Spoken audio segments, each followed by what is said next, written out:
Namo Amidaji. Section 1. Thus have I heard. The time and place of the deliverance of this sutra. Thus have I heard is the starting formula of any genuine teaching of Shakyamuni Buddha. It represents the testimony of Ananda and other direct disciples of the Enlightened One, as well as their successors, that what they transmitted to us, the future generations, is the authentic teaching of Shakyamuni himself, and not something they invented. These words are usually followed by the historical place where the sutra was delivered.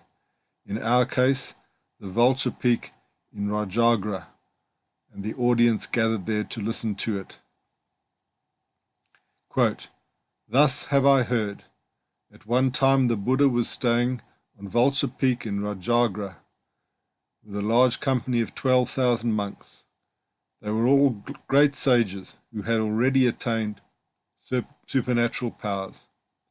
Their names included the following: Venerable Ajnata Kanadinya, Venerable Asvajit, Venerable Vaspa, Venerable Mahanama, Venerable Bhadrajit, Venerable Vimala, Venerable Yasodeva, Venerable Subayu, Venerable Pinaka, Venerable Gavampati, Venerable Uravakasyapa, Venerable Gaya Kasyapa, Venerable Nadi Kasyapa, Venerable Mahakasyapa, Venerable Shariputra, Venerable Mahamgaulyana, Venerable Kapina, Venerable Mahakasatila, Venerable Mahakatayana, Venerable Mahakunda, Venerable Purna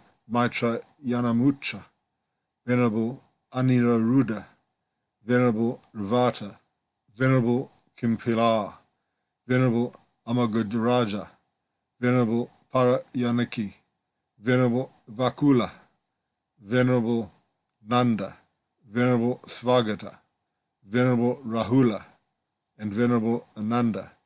All of these were elders. Mahayana bodhisattvas also accompanied the Buddha, including all those of this auspicious kalpa, such as Bodhisattva Samantabhadra, Bodhisattva Manjushri, and Bodhisattva Maitreya.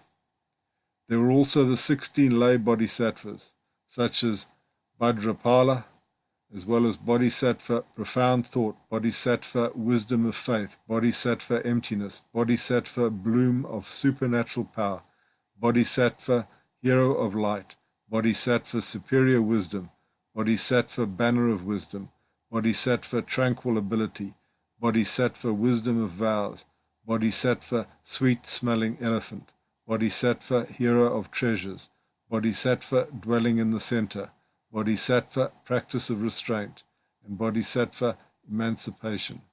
End quote. As I explained, thus have I heard indicates the authenticity of the teaching as the direct instruction of Shakyamuni Buddha, which should be accepted as it is. Unfortunately, there are some people nowadays who deny the authenticity of the Mahayana Sutras in general and of the Pure Land Sutras in particular, saying that because they appeared later in written form, they are in fact the creation of some monks. Many Theravadins, that is, followers of Theravada school, which rely on the Sutra canon in Pali, share the same opinion on this matter and claim that their Pali canon is the only authentic set of sutras. However, common sense dictates that the time when a Buddhist sutra was put into written form was not automatically the time of its creation. During Shakyamuni Buddha's life and later, upon his physical death, his discourses or sutras were transmitted orally and sometimes through special states of mind called samadhi for hundreds of years before they were put into written form. The Pali canon was, in fact, preserved in the artificial of Pali, which neither the Buddha nor anyone else ever spoke, while the Mahayana Sutras were initially preserved in Sanskrit, a language that Shakyamuni, a highly educated person, may have spoken.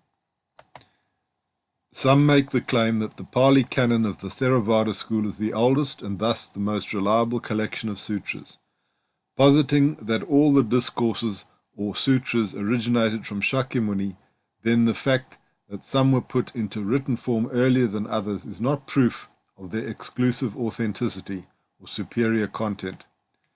The Mahayana and Pure Land Sutras did exist and were transmitted in the same time frame as the sutras of the Pali Canon. Each group of Buddhist disciples put into written form their own basket or pitaka of recognized sutras, some earlier and some later, but no one can prove by documentary evidence that this school's basket of sutras was actually preached by Shakyamuni, while the others were not.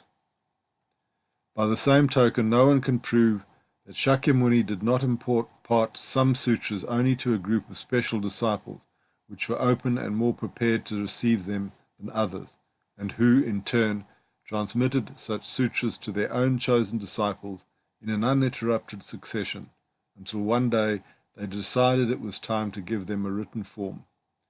No one can check and investigate the Buddha's mind or the minds of his closest disciples and their actions by means of documentary evidence. If we read about the Buddhist councils who compiled orally the discourses of the Buddha after his physical death, we see that the monks who attended such councils could all recite by heart dozens of these discourses, and that all were accomplished masters.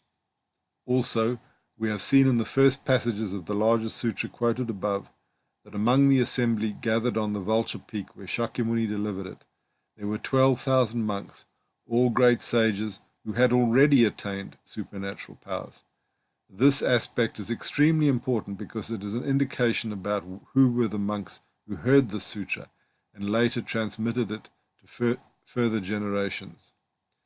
They were monks who had attained supernatural powers, and it follows that these monks used their mind power to accurately transmit the sutra by samadhi to others. Among these monks we read the names of Venerable Mahakayasapa, Venerable Shariputra, Venerable Mahayana, etc. More than this, they were not the only listeners. Great transcendental bodhisattvas like Samantabhadra, Manjushri, and Maitreya, the future Buddha, were present too, and they all rejoiced at hearing the Amida Dharma, which can only mean they had faith in it and later helped in its promotion. Namo Amida Butsu.